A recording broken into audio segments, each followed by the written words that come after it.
Good morning, good morning, good morning. Welcome to the Morning Scrolls. It is August 10th. You got David and Fabian in the building.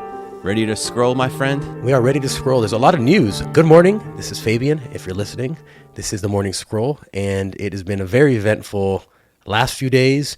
And the stories that we were talking about just the other day have now evolved to be to get even deeper, because now we have the continuation. It's almost like a soap opera, right? It starts and then the story continues and other people get involved and then the opponent responds and then it just becomes this whole thing. And that's what we're here to help the people understand what is happening this morning.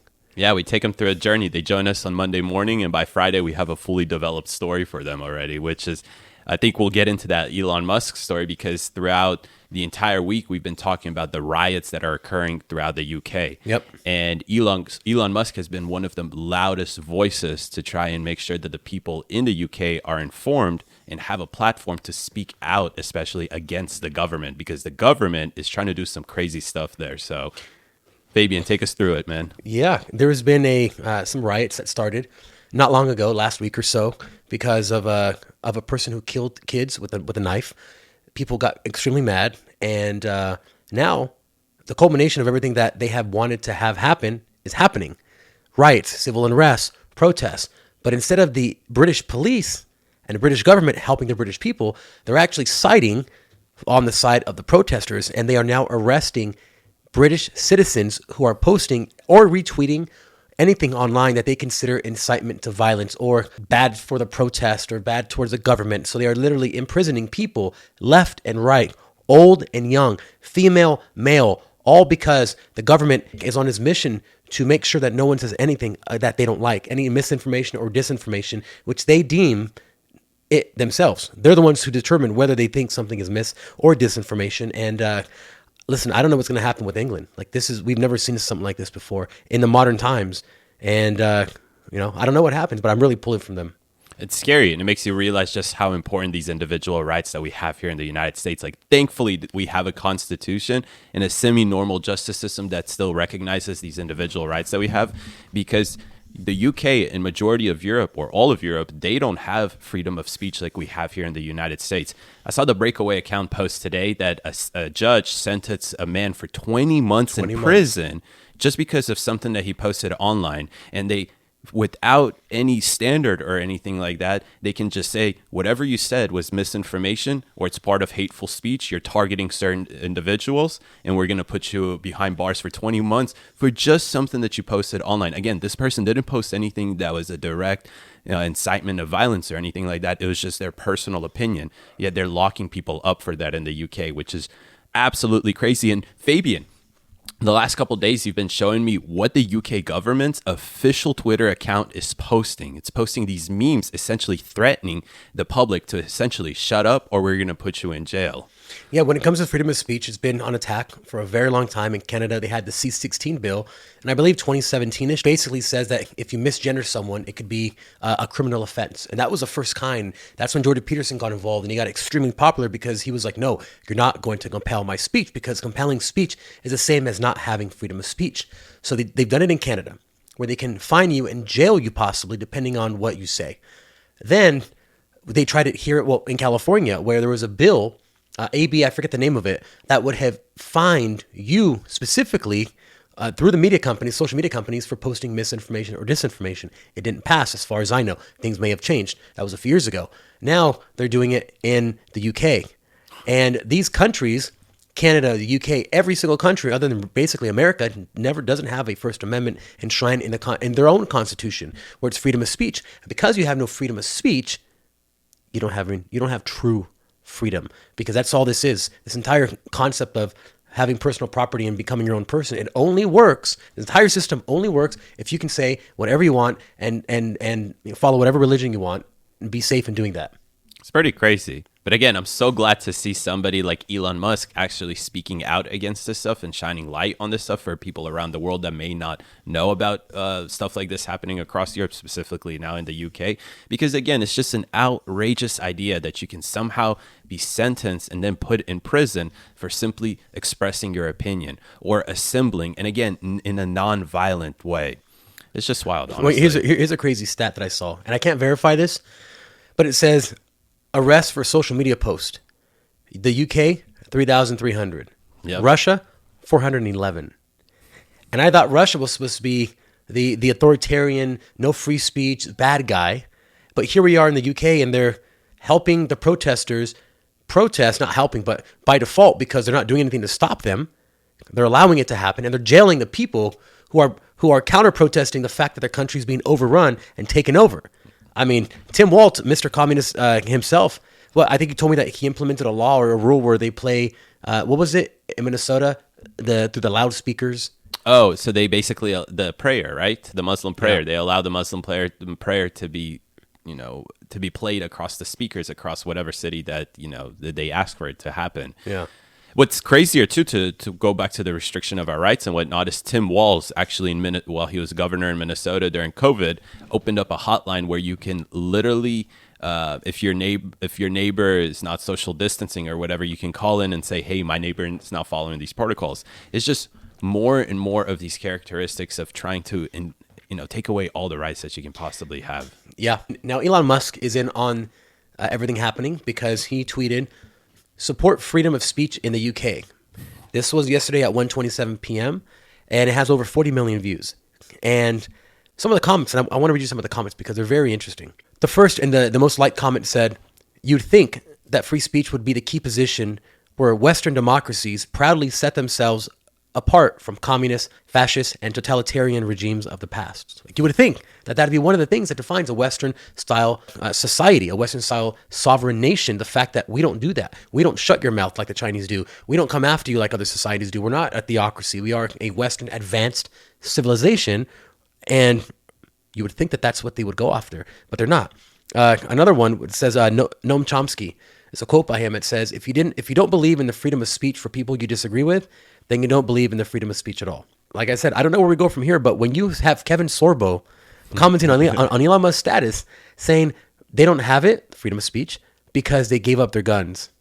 Wow. That one hit hard. That hits hard. Here's some food for thought here. So Russia, you told me, has imprisoned about 400 people last year for speech, right?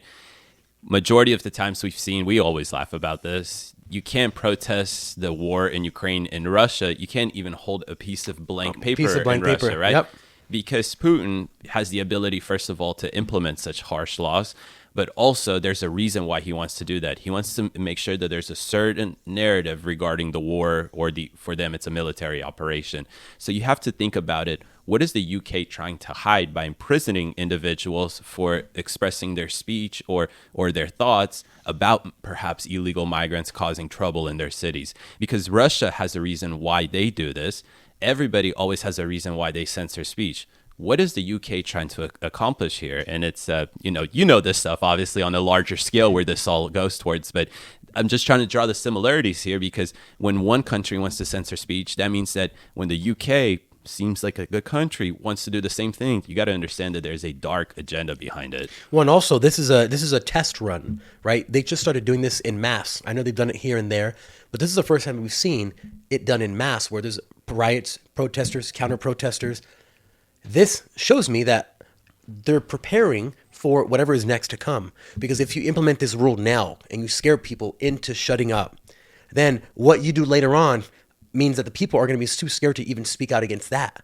So this is just the beginning. This is the appetizer. The main course comes later on. We don't know what that is. We do, actually. Yuri Bezmenov always told us, right? Because they have already demoralized generations after generations now. They've already destabilized a lot of the stuff, right? And now they're just ushering in this massive chaos in order to normalize this entire situation. So in the UK, it'll be normal for people to go to jail just because they express their opinion about the government. And the problem that I have, which is really scary for me to think about, is the fact that whatever happens in Europe will happen in America 5 years later. So this is just a really scary slippery slope, honestly, because they're already using institutions in the United States to prosecute people that oppose whatever political opinion they have. Now imagine if they're actually able to jail you for the speech that opposes whatever narrative that they want to. They do it right now to us digitally, right? Through social media, through TikTok, through Instagram, thankfully not through Twitter anymore, but they try to block this counter narrative to everything. Imagine if they can imprison. Well, and Tim Walz, the vice presidential nominee pick for it, Kamala Harris, said, When it comes to misinformation and disinformation, the First Amendment does not apply. So you have a vice presidential candidate who has said that you don't have freedom of speech because anything interjected into that sentence, when you say you have freedom of speech except for or but for, then it's not freedom of speech. It absolutely is not freedom of speech. And you have a vice presidential candidate for the Democratic Party saying that. And I always say, when they tell you what they are, believe them. Yeah. Because if you don't, little by little, you're going to realize you have zero rights left. And you're going to say, what happened? Well, remember when Fabian told you last year that you had a communist running for vice president? You should listen. But unfortunately, for a lot of people, it's going to be too late. And you and I will probably, if that happens, you and I will definitely be in prison. Oh, yeah. Here's the crazy part. If we lived in the UK, we would be in prison right now for what we say on social media. Literally in prison. Those videos we saw of that guy saying, well, that's crazy. No, that would be us. Yeah. Think about it. That's a scary reality that you have to think about in just the scenario that Tim Walz does become the vice president, because Tim Walz is a perfect reflection of Kamala's 2020 policy initiatives. Now she's trying to appear as more moderate because she understands how unpopular this opinion is, or these rules or these policies that she wanted to introduce. But yeah, it's some scary times. To just talk about Tim Walz some more, right before we got on this, Damn commie. Exactly. We got to throw that all the time. But Tim Walz awarded $100,000 plus hosted a Muslim leader who didn't condemn October 7th, as well as taunted Hitler film. So Democrat vice presidential candidate Tim Walz has repeatedly hosted this Muslim leader and hasn't condemned October 7th massacre, and who has taunted the film that he glorifies Adolf Hitler. So the reason I just wanted to throw that into the end of this conversation is because it just shows you how crazy this guy is. He subscribes to or he sympathizes Islamic fundamentalism because he understands how much it will destabilize America in order to usher in a cultural revolution. And for the people say, oh, this is just crazy talk and whatnot. No, he's a full-blown Marxist. And if you don't believe us, check out the episode from yesterday. Yeah, it's time that people start learning. Like, they need to start learning because, I can say this something a million times, and if people don't have context of what it means or they don't study it themselves, then, well, like the old saying goes, if you don't study history, then you're bound to repeat it. And that's exactly what we're going through right now. Fortunately, we have historical records now and videos of these atrocities. We have literally, I don't know how many, but thousands of skulls in Cambodia from when the Khmer Rouge came and just killed 1 million or so people because of communism. I've been to the killing fields. I've seen the massive stacks of human skulls just sitting there from people who were killed. I walked around the killing field and you can see bones still sticking out of the ground. It's a very creepy thing. You're walking around a graveyard of people who died for communism, literally died for communism. And we finally shed ourselves of that evil for quite a while. And now it's back in the form of identity politics. You replace rich versus poor with oppressor versus oppressed. And you make everything that's not normal oppressed, queer oppressed, lesbian, gay, straight, trans, minor attracted person. Everything's oppression. And you say, the system is oppressing me, so we have to destroy the system. And only then will we all be happy and live in La La Land with unicorns and candy canes. But that's what they've been saying this entire time, over and over about communism. And every time, tens of millions of people die. But then we're supposed to forget that happened and say, well, this time it'll be different. This time it'll be different. They didn't try true communism because we're smarter than the guys who invented it. It's so narcissistic. It is. Well, you know who we're talking about, Democrats. It's in their DNA to be narcissists. So let's shift gears a little bit. Remember about 3 weeks ago, before Biden dropped out and announced that he had COVID, we heard a report that there was a medical emergency right before he was supposed to speak in that Las Vegas event. Yep. Okay. There was a rumor circulating around that while he was on Air Force One, he experienced a medical emergency, but he landed and we saw him get out of the airplane.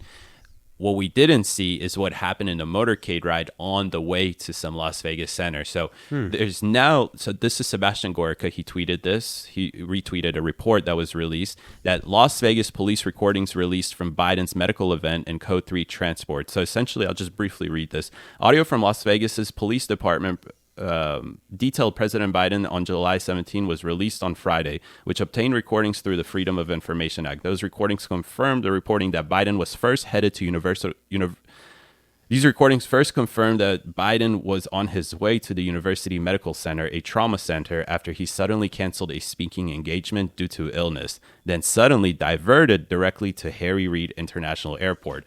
So first, the cops were made aware of this medical emergency. They call it Code 3, that he was on his way to a certain trauma center.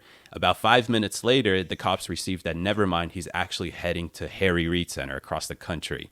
To another medical center. And then the third call that they received about 45 minutes later is that, disregard that last one, this individual is actually leaving the area. And then we know that Biden then visited Walter Reed Center. So now we have an official report that what happened in Las Vegas was more than just him feeling a little ill due to COVID, some mild sickness.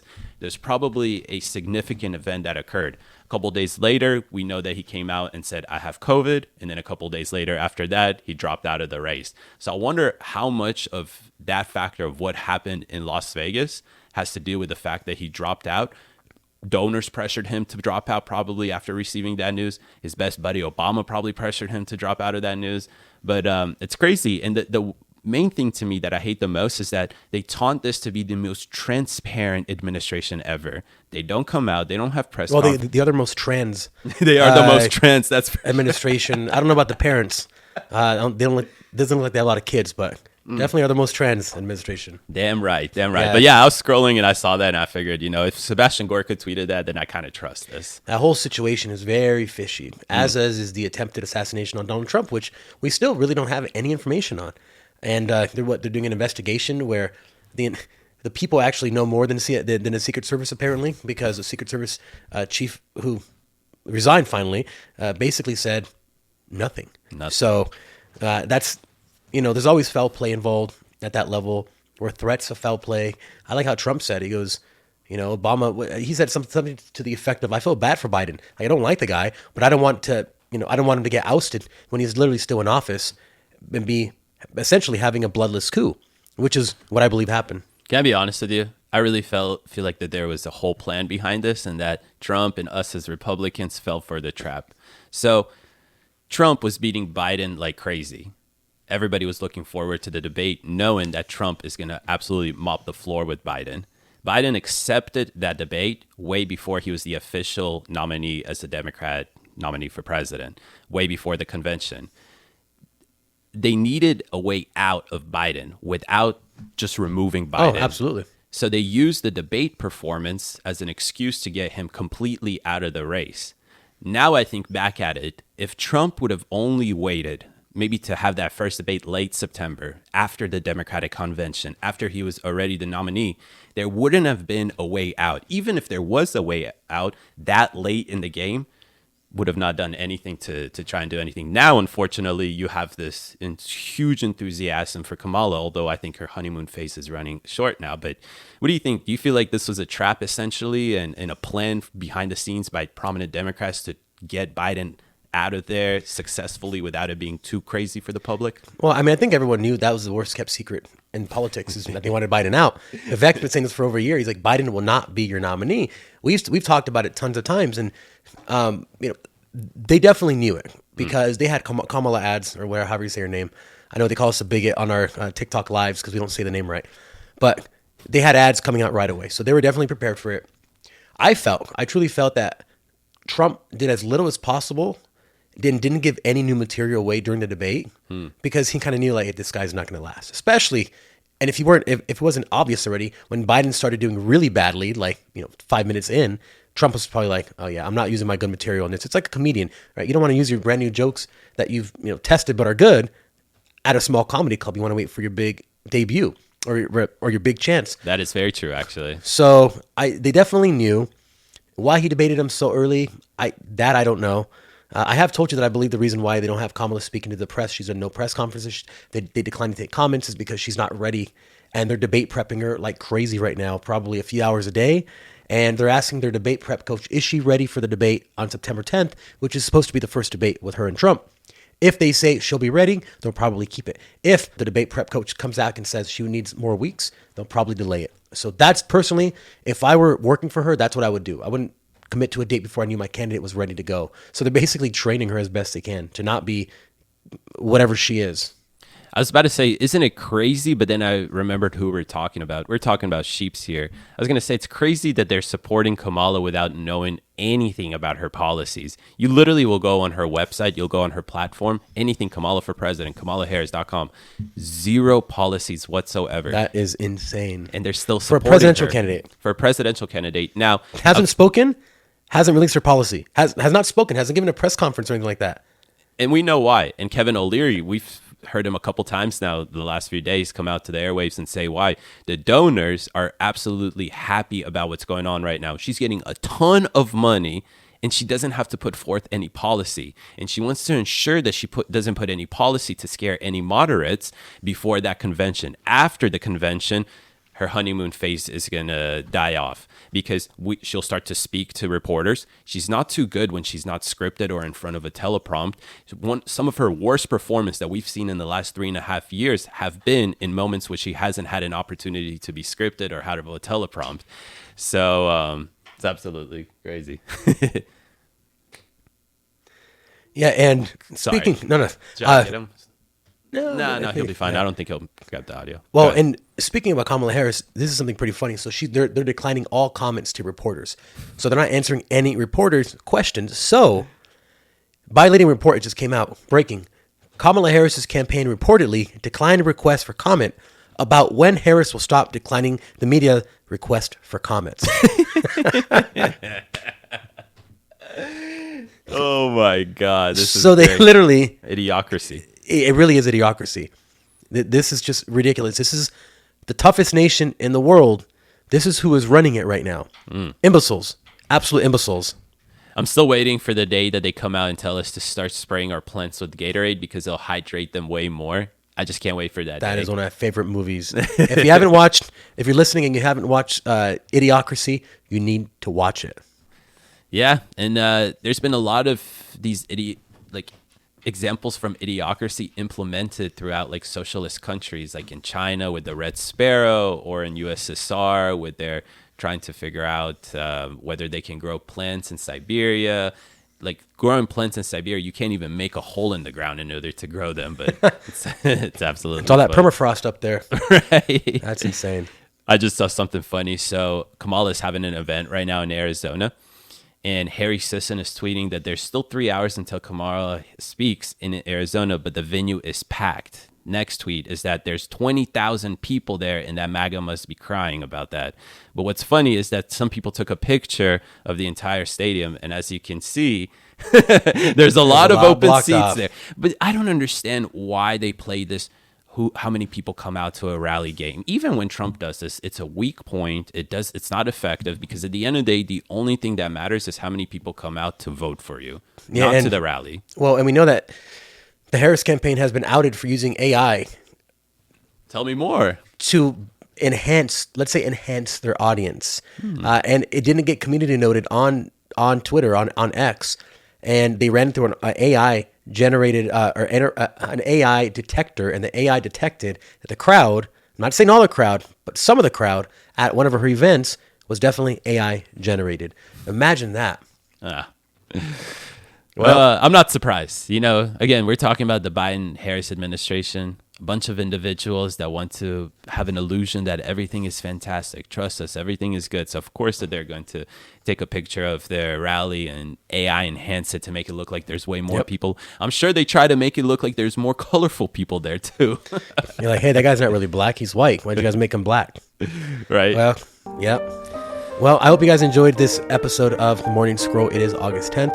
We have a lot of news coming up. We will update you on these stories that are coming out, so make sure you tune in every single day. Until next time, Take it see you easy. later.